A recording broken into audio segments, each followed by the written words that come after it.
Assalamu alaikum wa rahmatullahi wa barakatuh. This is a page from the many pages of history. This person is Klaus Barbie, and he has a story to tell, one that our youth need to know.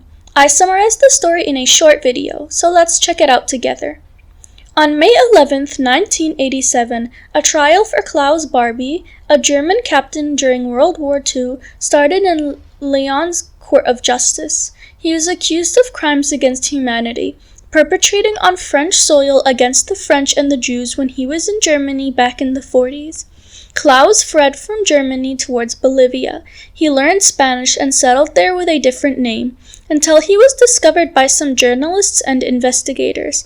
France requested his extradition, and indeed he was handed over. His trial exposed the French system more than it helped it. They regretted they ever opened his trial and file in front of the world when he said this during his trial.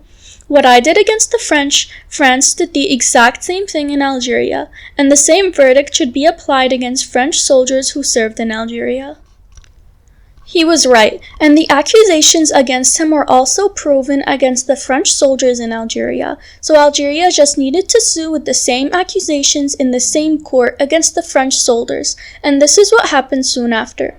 The mujahid named Lakhdar Toumi ad-Din filed a lawsuit in the French court, condemning a French officer by name. He had proof that the French soldier had committed in Algeria the same acts by Klaus Barbie in France.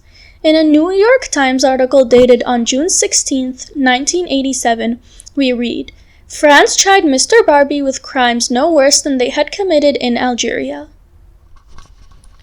Many journalists poured out their anger against the defense lawyer Jacques Verges, saying that opening the files of the French war crimes in Algeria in this particular time wouldn't help, because it would prevent the prosecution from going in its normal way. The defense lawyer told the media that he wanted to compare the crimes of the accused Klaus Barbie during World War II with the crimes committed by France in Algeria, to show that the trial was selective and therefore not just. Right after making the trial case international in the media and news outlets, France found itself similarly accused, which caused turbulence and unease between French people, especially when the public's attention was shifted towards French crimes in Algeria. More often, Barbie seemed as if he was no longer the defendant at all, but instead France itself. By the end of the court sessions, the defense lawyer, Verges, succeeded in showing France's face by using the accusations against Barbie. He showed that the French government had no basis of morality to judge Barbie's actions by showing the government's records of torture and killing in Algeria. The Court of Justice had to rush to close the trial as quickly as possible after its crimes in Algeria were surfaced once again on the international scene. As they were trying to flee the embarrassment as quickly as they could, Klaus Barbie wasn't even executed, despite the fact that he had confessed to all of his crimes. Rather, the court decided to just imprison him.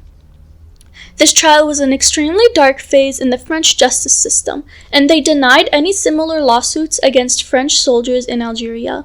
Klaus died in 1997 in prison.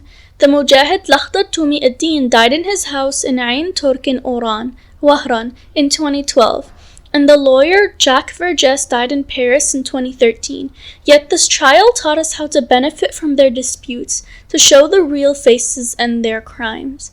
The rights of people will never be lost, especially if the claimants have an adequate level of historical knowledge. Wassalamu alaikum wa rahmatullahi ta'ala wa barakatuh.